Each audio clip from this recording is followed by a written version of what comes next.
Good evening, cats and kittens. Sorry for the delay. Oh, I was absolutely having Windows update problems, but they're handled now. We're going to be continuing Mushroom Musume tonight. We're on our second mushroom daughter, and I'm interested to see if it goes differently. Desperate Girl and Draftsnet, nice to see you. Because we're a little behind, I'm probably just gonna go ahead and get right into it. If you're new here, my name is Spriggan. Sprig is fine. Any pronouns.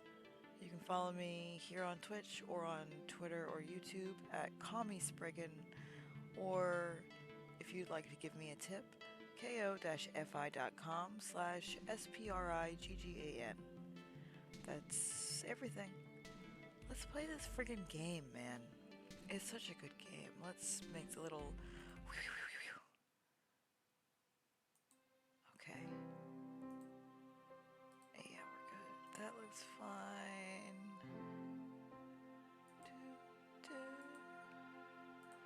As you can hear... Oh, no. Stop. My voice. I have sick voice. Which is nothing new. And also, I'm very tired. Also nothing new. Let me tell you something. I dodged COVID for a long time, and as soon as I ended up getting it, it rocked my fucking world. Don't get COVID. Alright. This looks like the later one. We're just setting off on our own, I think. Yeah, we are. I'd like to get to the storybook thing. Mark Zink, thanks for joining us. Alright, let's rock and roll. There's a knock at your door. When you go to answer it, you see a man dressed in an elegant black suit. This is a new event. We haven't had this one before. Are you the fungal woman of the woods? He asks, as though seeing you in the mushy flesh was not enough. My employer wishes to invite you to a small dinner gathering. She's heard much about you and thinks her guests would relish the chance to actually be acquainted with you. Do we feel like this guy wants to eat us? This is, like, right as we jump in, I feel threatened. Hades, Dunk7, and Sukoshi, thank you for joining us. I just left off in the... I have such terrible brain fog today. Thank you for joining us. Yeah, I think this guy wants to eat us. We're not super potent. We're very human-like, but also very mushroom-like. We're not super damp, and we have okay health. You stand there slightly in shock as the man proceeds to outline the details of the event. When you should arrive, what sort of clothing you should wear. Oh, do you wear clothing? I'll have to double check the dress code, etc. Finally, after handing you a small scrap of paper with elegant writing on it and bidding you adieu, the man left your doorstep. You think about the event that's been described to you and ultimately come to a decision, but it was not described to me. It being described was described. Oh, okay. We can show up and just be ourselves, or we've learned not to meddle in the affairs of humans. I think we went to give a talk at that school, but I also think that maybe that was the previous mushroom. I think this guy wants to eat us. You aren't so sure about this. Human social gatherings are strange, complex things. You aren't sure you feel comfortable trying to navigate that. Yeah, that's why. There is no reason for you to attend, and it would likely save you some troubles in the end anyways. Yeah, I decline. Strolling through the village, you find a donation box in front of the church. It offers lovely hats that might dress your oddly shaped head yet. Well, I don't like that we're calling ourselves oddly shaped, but we could have a hat, and if no one particularly minds, ooh, you may even be able to keep one of them. Leave the hats, you don't need them anyways. Take all the hats, why not? You wear them all so well. Take the big hat in your favorite color. We're not going to take all of everything because that's not nice. Robic20, thanks for joining us. We're going to take the big hat in our favorite color because we do have a funny shaped head. 5 is pass in this instance, okay? You're still new to fashion in some ways, seeing as your clothes are growing directly on your body. Despite that, you find the hat to be lovely and feel quite nice about yourself. A man wearing vibrant multicolored robes and a large pack approaches your home. We're an elegant turquoise tuft. We're fluffy and we lost a different kind of fluffy. Favorite hat. You found a piece of clothing that fits your cap exceedingly well. We're out of nopes. We have to take the next event. I want to know what the traits were. We're not very fluffy anymore. We're just fluffy. That made us more human to have the hat. Okay, I'm trying to get a feel for what's actually affecting the stats. My potency is very low. Tarsai, thanks for joining us. Alright, so Joseph and his Technicolor Dreamcoat showed up at our house. He's heard rumors of a beautiful fungal woman and has come to paint you. He asks if you will give him the honor of being the first to put your body on the canvas. Hell yeah. Accept the artist's request and allow him to paint you. Refuse, you're not so vain as to want art made of you. Convince the artist to teach you instead. Hell yeah, but that's potency, isn't it?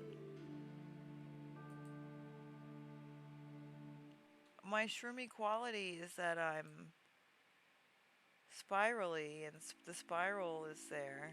Oh, okay.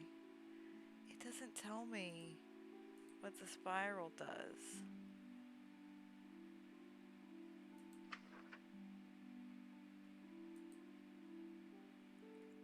We have the spiral, so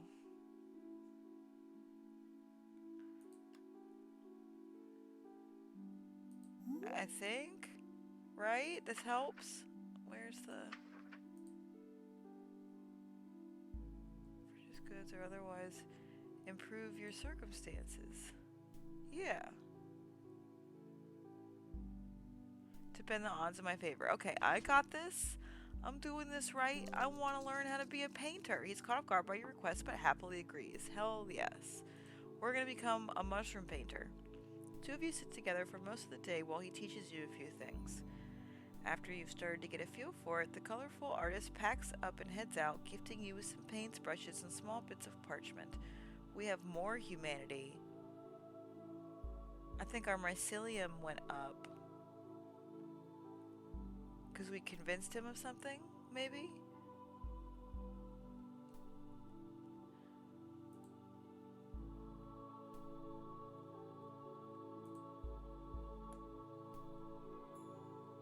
Okay, great. We gained the trait of being a painter. While returning to your home, you begin to feel an otherworldly pull towards the forest.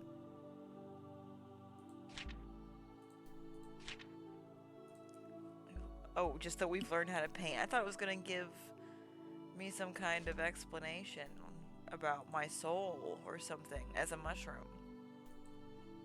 Hades, I can't remember if I said hello. And if I didn't, good evening. You can't resist, and moments later you find yourself surrounded by trees and standing in front of a mushroom-covered hut. Deep within you, you know the witch that made you resides here. Force yourself to turn tail and quickly head home. Enter the hut with the hope of learning some magic. Enter the hut cautiously and treat her as a stranger. No, no, we've got the mystical bond. We do have a mystic bond with the Witch of the Woods. So we can do that. It says to treat her as that's the same. No. We're gonna be friendly with her and try to learn. You enter the hut and bow respectfully, addressing the witch as you would an apprentice to a master. Because she said we have a mystic bond with her. She came to visit us when we were a little spore baby.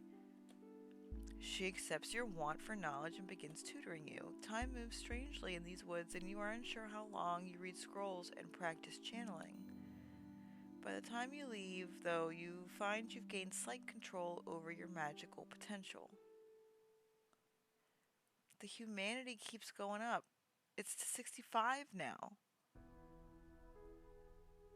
The potency will not rise. Oh, I'm a witchling. Cool. You feel a crisp breeze. The heat is relenting. Trees are changing in color. Fall has arrived. You awake one night to the light of a full moon and the eerie sound of singing. As if your body isn't your own, the cool night air is drawn over your flesh upon leaving the house. And just outside you see a group of tiny fairies are dancing and singing inside of a ring of sprouted mushrooms. Okay, well that's dangerous. One of them spots you watching and motions you closer. So we have a fairy friend who I feel like wouldn't let us get, you know, spirited away if it was bad. And also, we are not a human woman. We are a mushroom person. So, the fungal woman they keep calling the character. So, that's a little fey. Pardon me. That might be safe. But I just like my gut reaction to fairy rings is not a pleasant one. Alisadra, I feel like I haven't seen you in a while. Thanks for popping by. And Lurks, thanks for joining us. We've got quite a large crowd this evening. Ugh, my damn mouse. Okay. I mean, we don't have any nopes. Paint the frolicking fae. Try to capture. Go forward and play. Go back to bed. I want to play with them or paint them.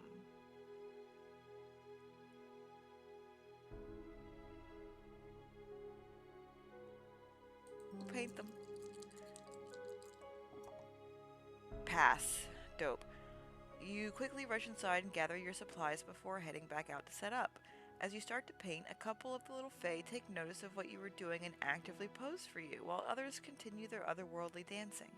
Some fairy dust lands on your canvas and adds a supernatural sparkle to some of your paints. The final art piece has an ethereal feel to it, in part thanks to the sprinkle of fae magic, but primarily due to your talent. 65 humanity, Jesus. Most of the fairies in your art are shown dancing in the light of the moon, while the couple that modeled for you are depicted laying in alluring and inviting poses.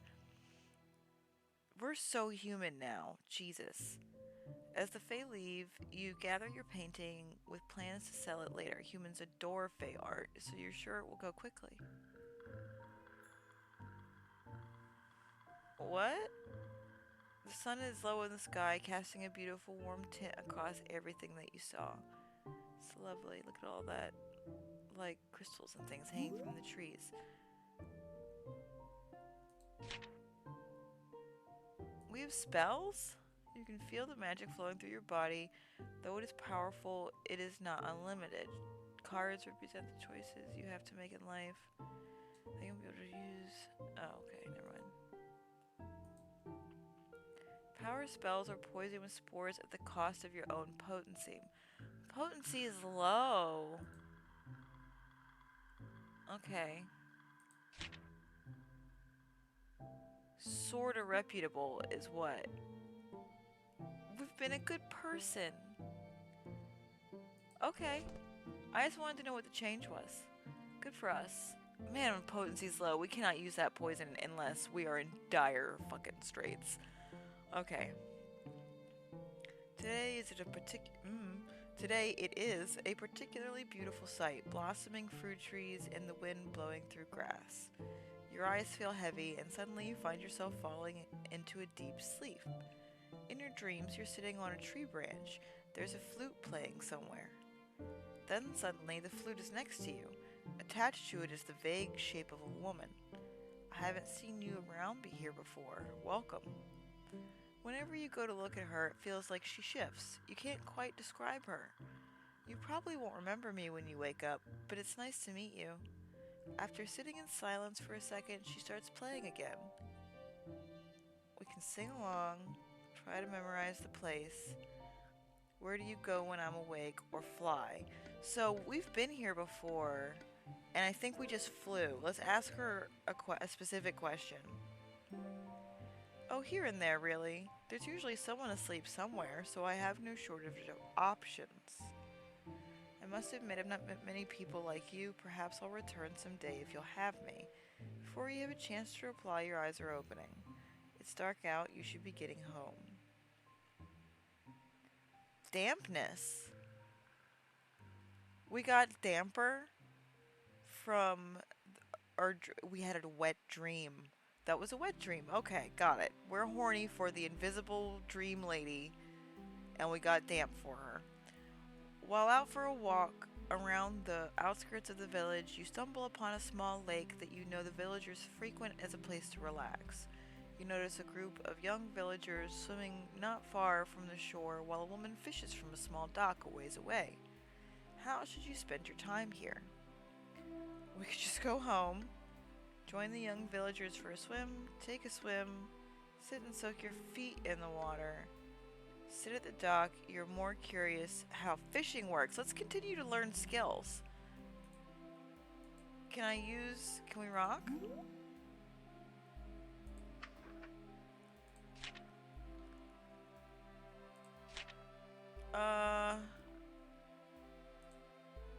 Yeah, I've got things. But it won't let me. Okay, well. I want to learn how to fish. Oh, boo. Okay, a natural one. Terrible roll. Rockin', thank you for joining us. I think you might be a first timer, in which case, welcome. You approach the dock eager to meet humans other than your guardian. However, it becomes upsettingly obvious the woman at the dock doesn't wish the same. She grabs her things and hurries past you. You hear her whisper something about the Fae. She passes by another human at the edge of the dock. I told you this is kind of some Fae shit. We lost some humanity, but that's probably a good thing. Over the past few days, you developed a growing sense of unease, and one particularly gloomy evening, the feeling intensifies. You are in the dying days of autumn, and a chill in the air bites at your skin. As you look out into the nearby woods, you can feel a strange calling, an invisible force pulling you towards something. It seems you are being summoned. Before you decide if it's a good idea to follow, your body has already made the choice for you. You find yourself uncontrollably walking into the woods. Sometime later, you find yourself in a dark and unfamiliar grove. You are relieved to see your summoner, none other than the Witch of the Woods. However, your relief is short-lived when you see the cold and serious look on her face as you approach. My daughter, the time has come. Though it was not yours, there is still a debt left unsettled, and I always find a way to collect payment. It seems she really does intend to make you pay for your parents' debt. After such a long time, you can't imagine what she would require of you. It certainly won't be easy. Ask her for reprieve is not your debt. Take care of a dangerous and unsavory matter. We're not gonna fight her. We can offer to serve her or ask her to wait. We don't have a lot of potency. And our robustness is getting, it just started getting better. Be bold. There is one matter you are told that you can deal with for the witch in exchange for clearing your debt. One of my daughters has become dangerous, she tells you. a wandering, mindless monster that has proven to be quite the annoyance. Okay, deal with her for me and you can consider us even. Something tells you there is a reason she won't describe the specific sort of danger this daughter poses, but you can only accept her terms. Alright, we're gonna save.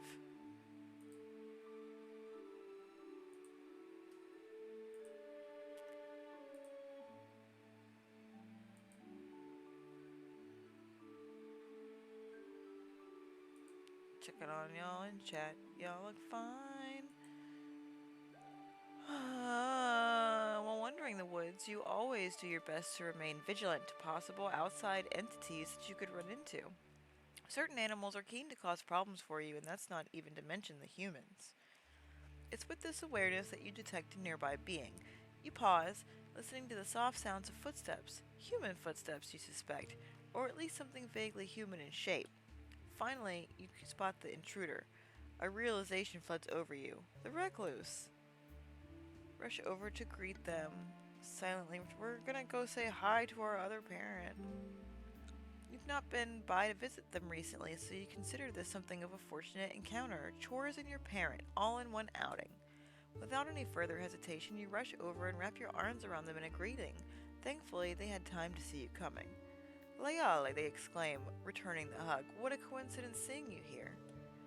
The two of you swap greetings, and you can't help but pry about what they're up to.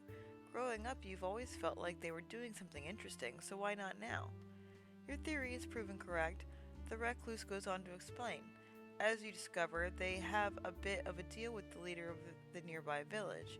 In exchange for dealing with grisly situations that the villagers could never stomach themselves, the recluse gets to live in the unincorporated land near the village without having to concern themselves with the minutiae of civilization.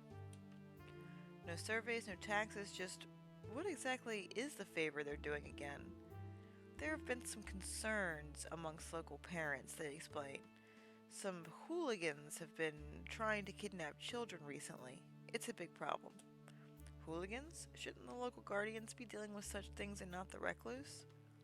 Well, these hooligans are a bit rowdier than most. They live in the river, you see. Most of the guard can't be bothered to dirty their boots in such an undignified way. This is a kappa. A hint of bitterness snuck into their voice, a rare piece of insight into their thoughts. Before long, you can hear running water. The river approaches, or that is to say, you approach the river. Was it a snarky ACAB comment? Yeah. It's just background noise to me because it's my natural mode. Finally, you and the Oh, they thought I was a kappa? I mean, I guess I'm turquoise and we're near the water, but I don't really look like a turtle. As you can see, a cute mushroom covered in tufts of soft spikes, not a turtle man. Finally, you and the recluse stand before the water. They nod, then speak. We should be close to their base. This observation is proven correct when the sound of raucous laughter seems to bubble up from the water. The recluse drops their pack to the ground and pulls off their overclothes. They retrieve a hatchet from their bag, then turn to walk towards the water. We offer to help. Wait patiently while the recluse does what we're gonna go for it. Frantically, you call out and tell them to wait. A thought occurs. There is something beneath these waters that needs killing, correct? And humans are somewhat allergic to water or something of that effect. Why should the recluse take the risk when you are standing right here? At the very least, you could bait the creatures up to land, where the recluse would surely have a much easier time doing what needs to be done. The recluse gives you a long, hard look before shaking their head. Okay. I can't let you do that. It's just not safe. You don't know these things like I do. You watch the recluse dive into the water with a certain casualness. Without looking away, your eyes find themselves fixed on the surface of the water. In the same way you had just heard laughter, you now hear screams. The water turns funny colors, but only for a moment. The current washes away all evidence, inevitably. Finally, the recluse emerges. They take a big breath and grin at you. The matter has been resolved. Giving you a hearty pat on the shoulder as they pass, the recluse returns the hatchet to their pack. You notice they also seem to be putting something else away. It appears to be something small and shiny. They almost look like pieces of a shell. Before parting paths, the recluse gives you a big wet hug. They seem fine at least. Oh well, hopefully you won't ever think about it again. I'm slightly more damp now from the hug. Walking around the village one day, you overhear a gaggle of fun-sized humans giggling the time away. You gradually sneak up on them and get close. Remarkably close. They don't really seem to care that you're there. Hey wait, are they ignoring you on purpose? The nerve of some fleshies. At least you can listen into whatever seems to be so engrossing. How much, one of the children exclaims, her jaw dropped in sheer awe of another kid whose chest is proudly puffed out. With a grin, the child reiterates, enough to buy 3 bags of candy. No, oh, it's just a tooth fairy thing. No fair, another child cries out. When I lost mine, all she brought me was enough for a hoop and stick. The other kids looked at the child with pity. A hoop and stick was so last season. Well, anyway, the boastful kid continued, I have another one loose, so I can expect even more candy here soon. That's not fair. I want to lose a tooth. You're younger than me. What gives? It's probably because of all that candy. Robustness 35. Do we remember how much health we lost when we ripped out one of our teeth last time?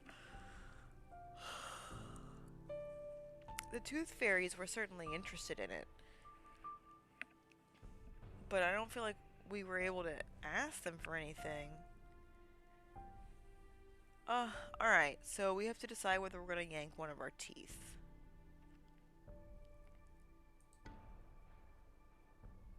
We've learned about the tooth fairy and we want to emulate. We're going to do it again. Oh, I guess I'll read the gross part to you. One tooth won't kill you, go for it. Not wanting to put any more time in attempting to convince yourself otherwise, you reach up into your mouth and grab hold of what passes in your body as a tooth. Slowly, steadily, pressure builds as you pull and then... Schnoop! A tooth broke off easily, like a bar of chocolate, but oh, my cilium's so much worse. Regardless, you are now in the possession of a detached tooth and are eager to see what comes with resting it under your pillow. Stripped.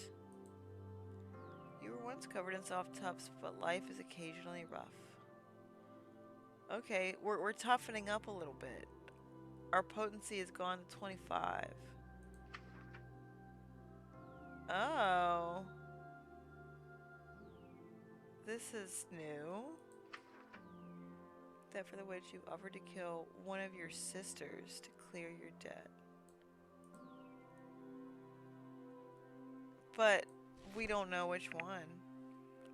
There's only one and she's dead already, so I guess we're gonna fight like zombie Nisreen. We'll see. You snap awake in the middle of the night, your first thought being of what lays beneath your pillow, but when you check you find nothing, not even your tooth remains. So you's awake then, eh? A small voice chimes in from the center of your room. Glancing over, you spot an ill-tempered fairy and their few companions. See, here's the thing. You just put a tooth under the pillow, all's fine and fair, till that tooth turns out tain't to be a tooth. The group of Fae all stare you down. You suspect it's for the best to remain still and listen to the big palooka up front. No, I'm a reasonable guy. I clock in, I clock out, and I don't want no trouble no how. But the issue here is that the boss lady ain't too keen on these types of shenanigans. Now I can see you're just an innocent mush lady, and so this ordeal can be overlooked this time. Unfortunately, we ain't able to give back the tooth of yours. Company practice, capiche? That's okay, they grow back. Keep it, pretty sure that one was rotten anyway. We want the business card, we're gonna say the same answer. Well, yes, that's how teeth work. At least once. You got your baby teeth and your adult teeth. No, they just grow back. The fairy appears incredulous and his companions volley fascinated whispers between themselves. You saying you got a replenishable supply?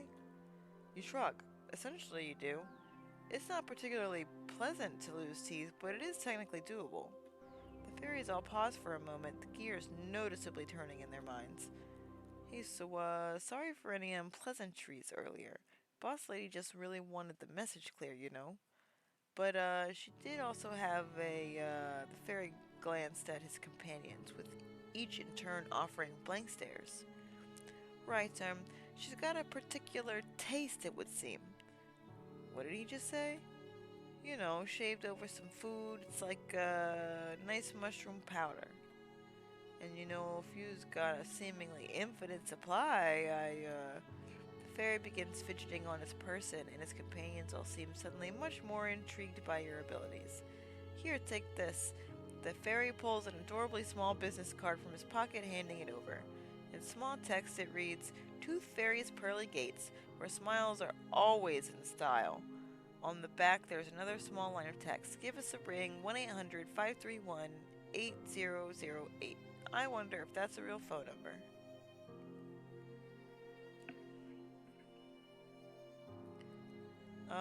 What's the fastest way for me to record this? Would be to just take a picture of the screen, cause I'm fucking lazy and I don't have a pen.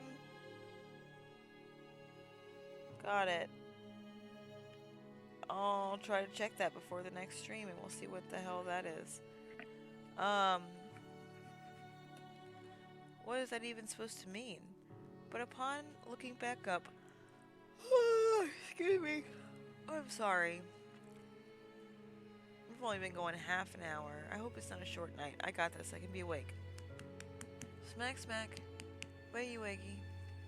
But upon looking back up, you realize the fairies have vanished without a trace. Only the lingering smell of bad aftershave and latent face stink remains. Unsatisfied with the lack of reward under your pillow and annoyed by the usual fairy shenanigans, you attempt to go back to sleep. Maybe you'll check out that Tooth Fairy's deal someday. Until then, it's the middle of the night and sleep beckons.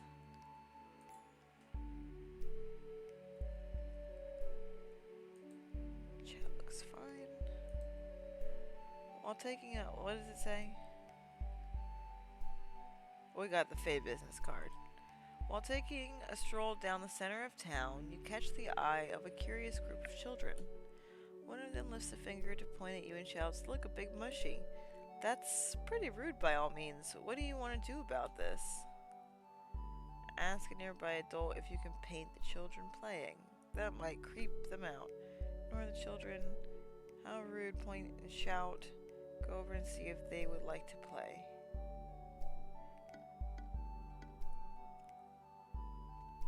That might make me famous, because I'm a good painter. Though you have little interest in engaging in their childish name-calling, something about the children does strike you as interesting.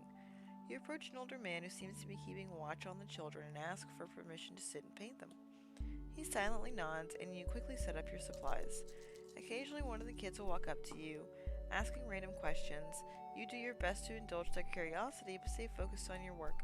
The final product depicts the group of children playing in a variety of ways. Some are rolling a ball back and forth, some play fighting with sticks, and some playing with cloth dolls. You feel it truly captures the childishness of the children.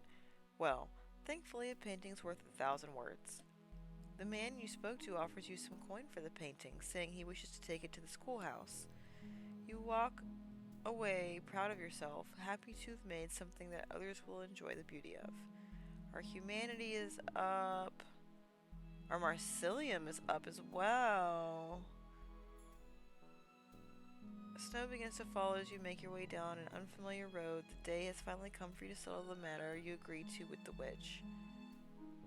It's time to fight. Something happened though. Sorta reputable. We've done 2 paintings. Okay. Cool.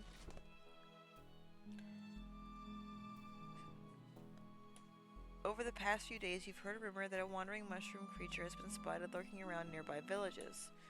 A mindless daughter of the witch, overcome by the urge to destroy and consume, you've tracked her to the vicinity of a particularly remote village in the region. You get the feeling that successfully slaying the creature will be a minor miracle. Hide somewhere with a view to observe. Search for the tracks. We're going to ask around first. We want some information.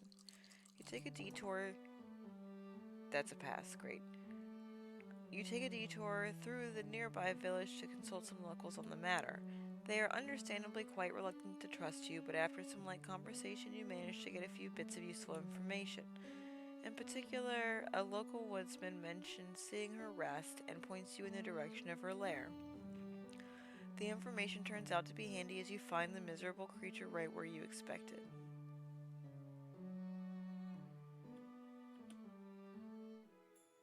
You first notice the buzzing, nearly omnipresent but clearly originating from her misshapen and corpulent form. She's got bugs? We just got something.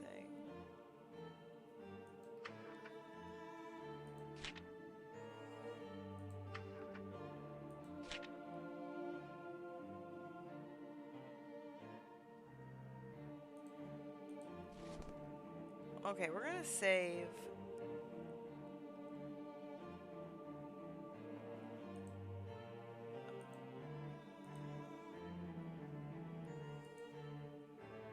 Heard song, The Ballad of the Wandering Sister. Okay. I was like, what changed? We just got the song that's playing right now, which is beautiful. I will say that the score in this game has been consistently just very pleasant. Oh gosh, y'all. Singing insects fly about, crawling on just about every nearby surface. The wandering sister is a pale, lumbering corpse of a mushroom girl. Any reservations you had about destroying her vanish in the horror of the sight before you. Her cap is a mottled brown, and large crevice-like holes mar her already inhuman body. Little intermittent clouds of insects convene at various points on her enormous form. She takes a lumbering step towards you, and finally, managing to suppress your fear for a moment, you devise an approach. We can charge. We can maintain distance. I would like to speak to her. You call out fearfully, but are met only with a cacophonous, buzzing roar. The thing rushes towards you without a sign of recognition in its eyes. I thought maybe magic would do something. We've got magic. You've got no choice but to withdraw. Never taking your eyes off her, you retreat to several meters away from the wandering sister, considering your next action carefully. Feint and throw my knife. Oh, we're gonna do the magic. You frantically search for any opportunity to strike back. Motherfucker! And manage to outpace the stinging swarms for just long enough, mustering every ounce of magic you have in you. You produce a flaming bolt and propel it toward the monster. The great cloud of insects surrounding her catches fire, dropping tiny ember-filled bodies all around. The wandering sister, however, is untouched. She steps forward through the dissipating plume of fire with renewed vigor. Suddenly lunging forward, the thing lands a crushing blow on your shoulder. Your arm twists uselessly as you are nearly torn apart from the impact. The swarm is too slow to follow up the attack, and you manage a desperate retreat. Your injuries burn and swell, stinging reminders of your nearly deadly encounter. The witch will come for you again, you know. You can only hope whatever doom she brings will be a more merciful end. As you... What? That's all we get? We got injured one time? We still had a knife and more magic. As you grow older, you look back over your life. You think back to the witch who created you and can't help but wonder if everything met her expectations. You wonder if you were the daughter your parent had hoped for. Ending after all this time. We just grow up. Okay.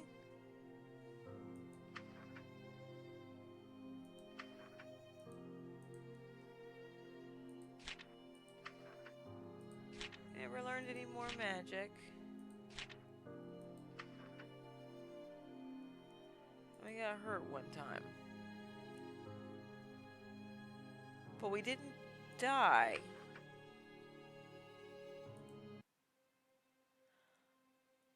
Alright, let's get through to create the next daughter so we can save it.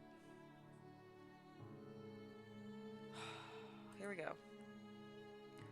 An old bottle of medicine that has sat unopened. A dark and weathered tome.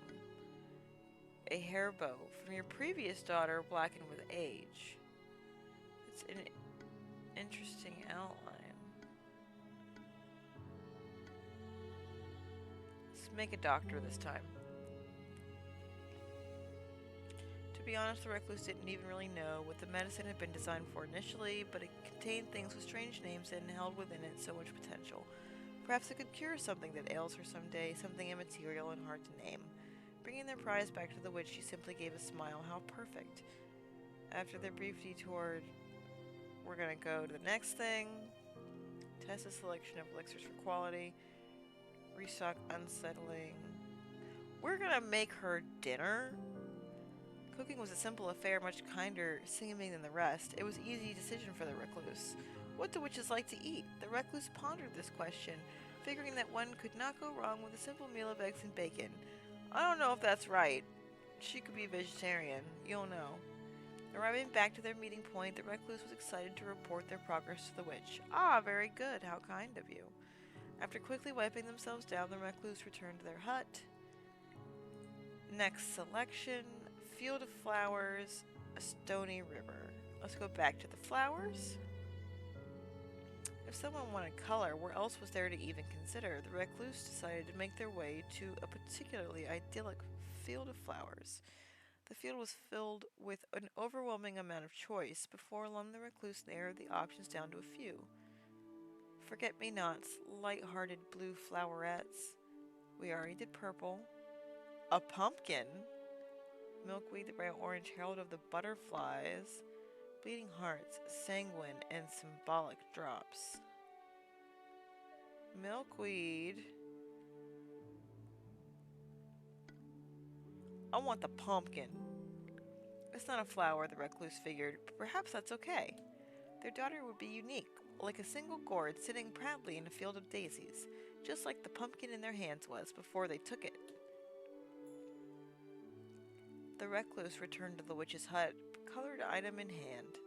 She silently took the object, nodding her head to the recluse in recognition. The recluse stood there for a moment, unsure, before finally the witch realized what they expected. Oh ho ho, you want your promised daughter, don't you? Her voice was almost mocking, but at least it was not overtly cruel. I suppose I must tell you that I lied, human. I do require several more trifling things from you. First is the matter of payment. The recluse should have known that everything is for a cost. Pay now with wealth, pay now with life.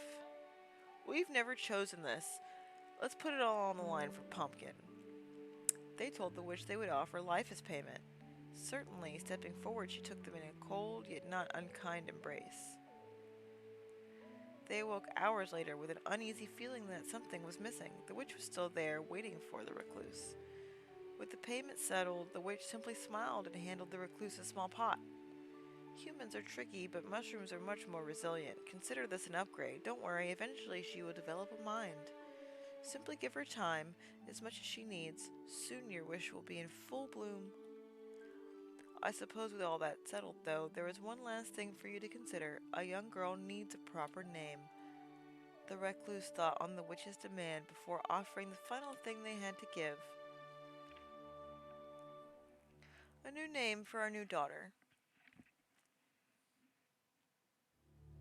I think I will call her Bisan. Then she walked away, only fate knowing if the two should ever meet again. Chapter 2, Cultivation. Alright, so we got the same instructions as last time. We really just need to get to a point where it gives us something to decide on. Oh, that looks like a button mushroom. A flock of hungry birds have been harassing both your crops and your daughter recently. Oh, we're a pumpkin. I have no stamina, and it's because I pay with my life. Got it. Okay. In fact, they've become quite the nuisance.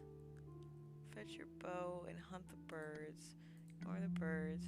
Purchase some poison and forcibly evict.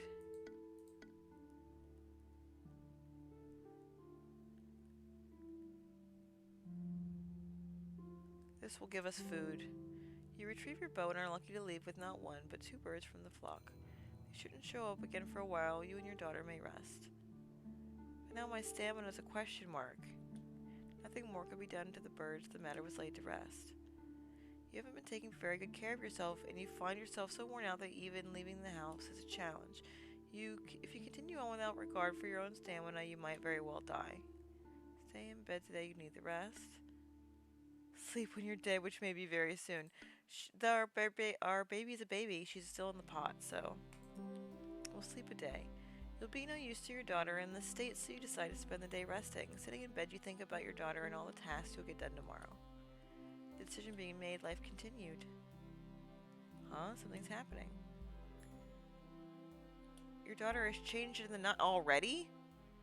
Oh no. You wake one morning to the sound of something moving about your home. Your daughter's grown a pair of sturdy legs. Underdeveloped and feral. Because I had to spend a day sleeping? Well, I've got 5 stamina now, and we've got a lot of food, so I can pay a lot of attention to her. Creature walks about easily, using her new strength to push and rummage through your belongings. Her demeanor seems cute and helpful, often following you as you go about your daily tasks. Encourage her cooperation, spend time nurturing her environment. Cooperate, babe. Your daughter's development is going better than expected, and you want to promote her helpful nature. Oops, I clicked twice. You take extra time on your chores, explaining the steps and giving her the opportunity to try new things. She doesn't actually help much, and you aren't sure if she actually understands you, but she clearly enjoys the experience. Yeah, that went up a little bit. The decision being made, life continued.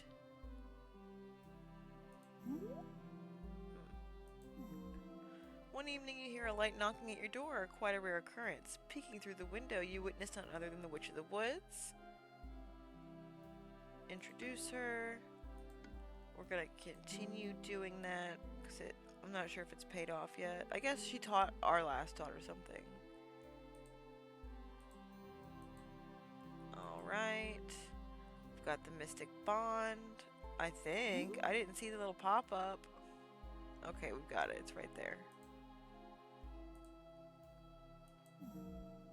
Wait, what? She's not ungrowing. Oh, okay. Staying at home one day, you hear an unexpected knock. Unfortunately, when you go to answer, you find yourself face to face with a man that you never wish to see again. Though he was older now, the scar running down his cheek was unmistakable. I got 5 stamina. It took me a while to find you this time, recluse. The sound of his voice sends a long-forgotten chill down your spine. This is our former business partner from when we were...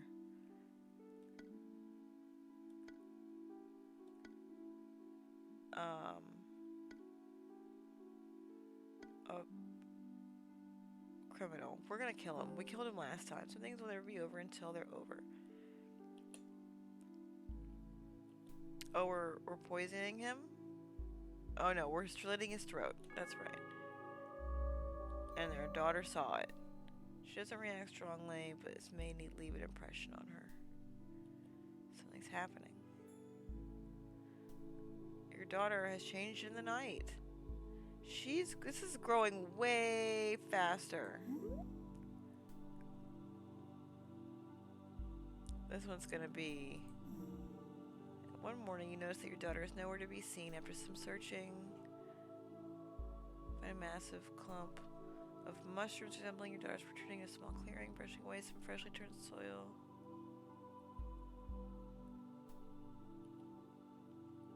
Oh, are we waiting for her to come out on her own?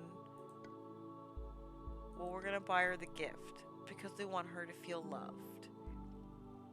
Today feels like a momentous achievement, and she wants to go for a meal instead of jewelry like the last two. Interesting. You awake only to discover that your daughter is covered in tiny parasitic creatures. For the sake of her health, you should probably find a way to get rid of the little pests. Herbal pesticide. Embrace her. Encourage her to embrace the change. Rinse her. She's organic. Pesticides. Dreading the potential spread of disease, you decide to seek some strong elixirs from the local apothecary. When you apply the potion, it seems to be instantly absorbed into her skin. It lends her a healthy shimmer and exterminates the bugs. You've been irresponsible with your funds on more necessary expense, and you won't have enough food to survive. She's not underdeveloped and feral. We're a fine girl, and we think she'll be extraordinary. Excellent environment, 5-star affection. We're broke. That's it. Okay. You loathe to interact with others, which you may have to find some work in town. Suck it up and get to work. You'd rather die poor than get a job, and you just might. Fine. Just follow your pride into the village to do manual labor, it's demeaning work, but the fruits of your labor will ensure you and your daughter will survive another day. The decision made, life continued in end. One night you find yourself struggling to sleep, your mind wanders. Damn. Okay. So, we've got it. Great appeal. And a new beginning. Telling the recluse that you wanted to see more of the world wasn't easy.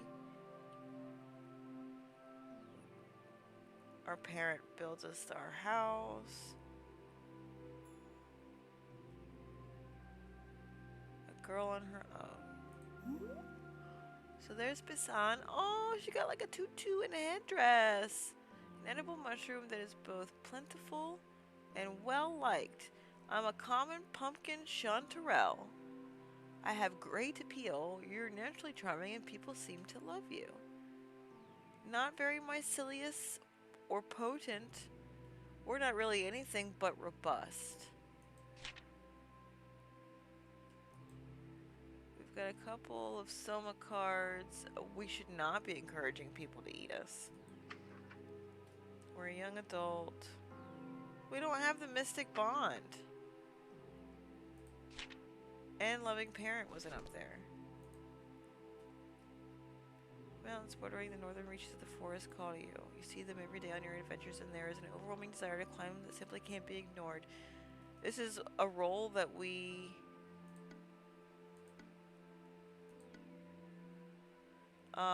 failed. Stuff your pack with anything you can think of. Save the kitchen sink. Despite its bulging compartments, your pack does not burden you. With your pack all set, you make your way out to the mountain. After a couple of hours of climbing, you feel like you've made some decent progress, though you're starting to get a bit tired. Just as you think it's time for a break, you come across a beautiful mountain spring complete with its own waterfall. Take a relaxing shower, train your endurance. We've got decent robustness. We've often heard that waterfalls are powerful. Damn. Well, at least we had decent robustness. After a quick look around to make sure you're alone, you make your way to the waterfall. You know one thing for sure. It's wet. It is also powerful, you suppose. The raging waters around you are rough on your body and mind.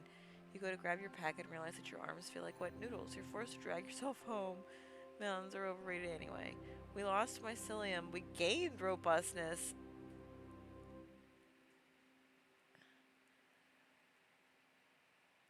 A small lake. Okay, we're gonna try to learn to fish again. One welcomes you and makes some space next to her on the... So this is a 3 and it passed. And the last time it was like a 5 and it failed. Okay. But it also, they were already worried about kappas, so I guess. The woman welcomes you and makes some space next to her on the dock. She shares some gossip with you, and you share some interesting fungal facts with her. After some time, you say goodbye and head home, a little wiser about how the people of the village live. Did I learn how to fish? While turning to your home, you begin to feel an otherworldly pull towards the forest. I'm still just a young adult. Where's my loving parent and mystic bond? Oh, they're right there. And I'm sort of reputable. Alright, we feel in the otherworldly pull. And we're gonna go talk to the witch. Enter the hut. Treat her as a stranger. Force yourself to turn tail. Well, we've got to learn magic again. You enter the hut and bow respectfully. And we become a witchling. You feel a crisp breeze. The heat's relenting and the trees are changing color. Fall has arrived. Considering the thought of dinner, primarily that you don't feel like preparing it. While you don't need food, as the humans call it, you find that it's a comfort you particularly enjoy indulging in at times. Those times are primarily in the morning, in the afternoon, and in the evening. You've been told humans enjoy their meals in this structure as well. This lack of will, yet interest and flavor, compels you to think. You remember that in the village there is an establishment you have yet to visit, a restaurant run by one of the locals. A meal without having to cook? What a brilliant idea. I'll fucking say. If you were going to ask a stranger for food, you figure you should try to place in human social norms. Perhaps it would be wise for you to blend in more than normal today. You decide to don a head wrap and dark tinted glasses to conceal some of your abnormal appendages and make your way quickly to town. Thankfully, you are familiar with the area it is located in. This knowledge helps you get there with the utmost haste. When you arrive, oh, it's very fancy. You cautiously enter the front door of the establishment. Within, yawn. Within, you see a woman nervously pacing. On your entrance, she jumps. Oh, she gasps, then quickly straightens herself up. She gives you a thorough look over, as if trying to deduce something about you. Her eyes go from your glasses to your head wrap. Finally, it's as if she has a realization. How discreet. I understand. Please come this way, madame. Discreet. What a strange thing to be complimented on. But she seems polite enough, so you do as she says. She guides you to a quaint table in the corner of the dining room. The table is decorated with a fine silk tablecloth as well as a small selection of lit candles. You go to pull the chair out from the table, but the woman stops you. Ah, allow me. She pulls the chair out and pushes you back in. Is this what a restaurant is? A servant and a meal? She begins to tell you about the current offerings of the establishment, detailing the many virtues of the chef's hardtack and pork stew. And don't forget about the price, ma'am. For you, it is on the house. Everything does sound good. For free? And yet, so many options. Pork stew with a side of hardtack, which I believe is biscuits. Like really hard biscuits? Chanterelle and fiddlehead fern risotto. I'm a chanterelle. Aerated squirrel liver pate with... Okay. So we're not doing anything that we gotta torch or something. We're gonna go cannibal. Oh my, chanterelle, prepared by someone other than you or the recluse? Not to mention the familiar comfort of the fiddlehead. You simply had to try it. Excellent choice, ma'am, the waitress told you, quickly making her way back to the kitchen to deliver your order. With the waitress gone, a certain silence fills the room. You are there, alone, at the table. Admittedly, this is a sick situation you aren't used to. Do humans spend much of their time in such a manner? Sitting in a room in someone else's residence, unsure of what they are allowed to do? I mean, you're not wrong.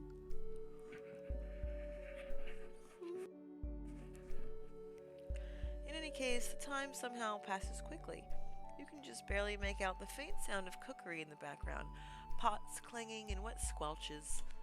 The excitement does have an effect on your appetite, and when you finally spot the server coming with a tray in her hand, you can almost hear your non-existent stomach gurgling. Here you are, ma'am. She sets the tray down, the aroma slowly reaching you. She reaches out, placing an oblong white plate in front of you. It has an almost pungent aroma, one that takes you a second to adjust to. Damn it, but underneath was something else that I clicked and then it went away. But underneath there is a subtle earthiness. The dish seems to be some kind of strange starchy substance. Admittedly, you had ordered without fully understanding what a risotto was, and yet the gloopiness goes perfectly with the fiddlehead and the mushroom? Delicious, and that's quite the compliment coming from you, isn't it? As elegantly as you can, you shovel the rest of the risotto into your mouth over the next few minutes. Our potency went down for cannibalism. After a sufficient enough time to finish your meal, the server reappears accompanied by a rotund man wearing a chef's smock. The server quietly takes your empty dish as the chef approaches. I wanted to come out and personally thank you for coming by tonight, he speaks. I know you could be at any other establishment in the village right now, but I'm honored that you chose mine. You suppose what he's saying is true, though a little odd to say. Nevertheless, you appreciate his kind words? Question mark. I apologize if this is too direct, but could I ask, did we pass muster? Did you enjoy your meal? You contemplate his question and think about the meal you just ingested. It was truly different from anything you've ever had before. It was incredible. Could be better. With honesty, you're able to tell the man that it was one of the best meals you've ever eaten. He squeals with joy, quickly covering his mouth. Oh, thank you. This will be so good for business. Please come again any time. He forcibly shakes your hand and leaves in a giddy rush. Finally, with the whole ordeal done, you stand to leave.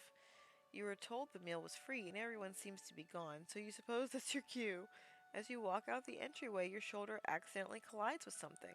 You look over and see a strange, hunched woman. She is wearing a pair of dark glasses and a wrap around her head. In her hands, a scrap of parchment paper with writings on it, as if she is some manner of writer. Oh, they thought I was somebody else. You express a rushed apology and leave the restaurant at once. For some reasons, you suspect that perhaps you were able to reap the rewards of a mistaken identity today, and you sure had fun doing it. Strolling through the village, you find a donation box in front of the church. It offers lovely hats that might dress your oddly shaped head yet. And if no one... Okay, we're gonna get the big hat again. I want the big hat. Choose a hat you find rather lovely. The wonders of being a Fey child can still astound you. But other items, they prevent you from noticing a wet hat either. Oh, but other times they prevent you from noticing a wet hat either. Maybe this donation bin has been out longer than you thought. Walking around the village one day, you overhear a gaggle of fun-sized humans giggling the time away. You eventually sneak up on them and get close, remarkably close. Are we doing the Tooth Fairy? We're doing the Tooth Fairy.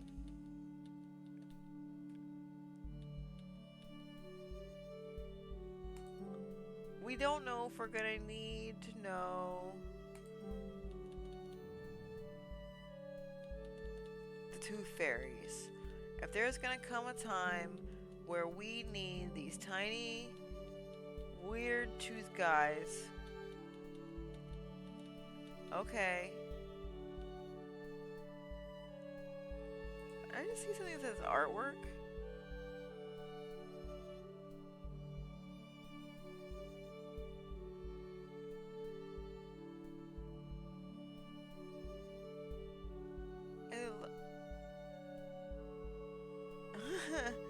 Oh, we can't read. Brian in charge catches your confusion, realizing the situation procures a different card. This one simply has a crude picture of someone kicking multiple mushrooms arranged in a circle. Give us the ring sometime. Look at the artwork, can't help but feel it's a hate crime. So, yeah, if we don't choose a book, our mushroom can't read. Bisan cannot read the business card. But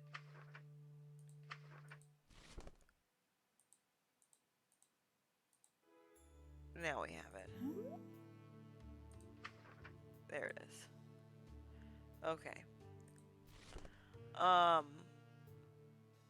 And they give you a different one. Okay. So that's winter. We've been playing for an hour. I am quite sleepy and feeling pretty unwell. I'd like to thank you for joining me for another installment of Mushroom Musume. I think that probably next week we will play a different game.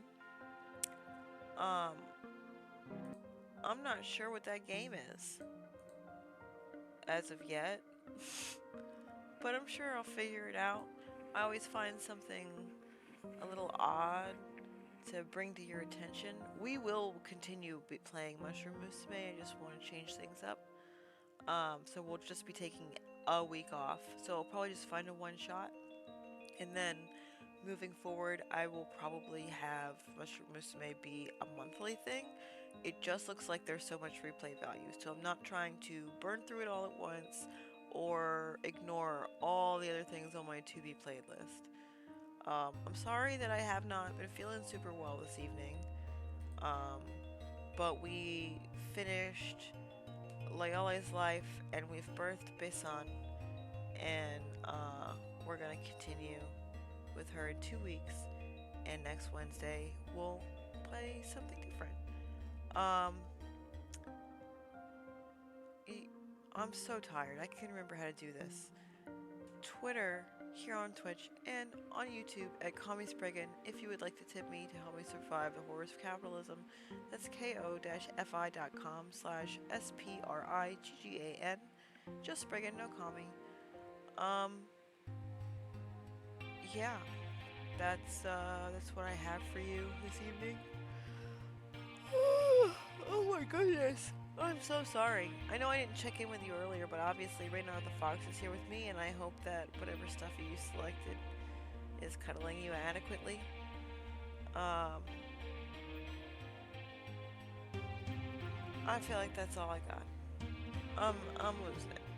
Y'all have a good week. Be good to each other. Do something nice for someone else, expecting nothing in return. And don't take any crap. Good night, darling.